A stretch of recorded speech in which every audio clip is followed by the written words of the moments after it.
Be ready? Start.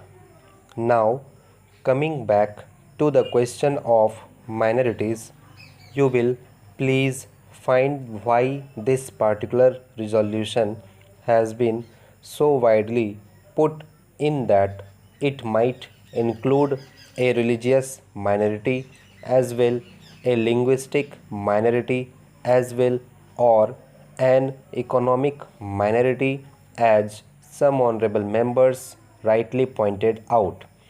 Now, sir, a question arises whether there ought to be any such protection insofar as a particular type of minority is concerned. I shall deal with the question of minorities at some length. But you will please find, sir, what the honorable mover wants is that there ought to be a permanent minorities commission. It ought to be endowed with statutory powers. There are, sir, an attempt is being made for the first time by my honorable friend for driving a wedge between a community and a community. So far as the Constitution is concerned, as my honorable friend rightly pointed out, whenever the question of minorities arises, we have to be extremely careful.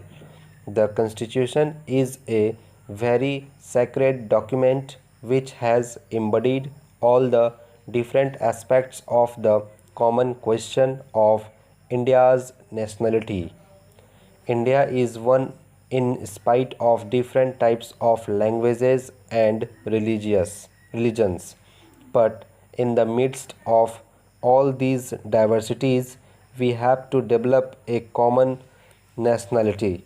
Therefore, whenever we consider the question of the development of the nation and the interest of the nation, you cannot afford to think in terms either of religion or of language.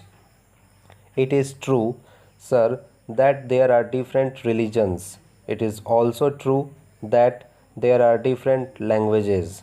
Therefore, a question arose, and the framers of the Constitution had to devise a constitution in the midst of the unity of India with certain diversities here and there. For that purpose, what they did was they devised a common nationality for the whole of India, and insofar as religious minorities were concerned, they were given certain rights. I would not go into the details regarding the provisions of the fundamental rights regarding the practice of religion. Certain rights have been given to the religious minorities, and beyond that, it would not be proper to bring in the religious minorities for political rights. For that, we have to be extremely careful. I would also point out that while we have to develop a common nationality, the members of the Indian nation have to understand that we are one nation.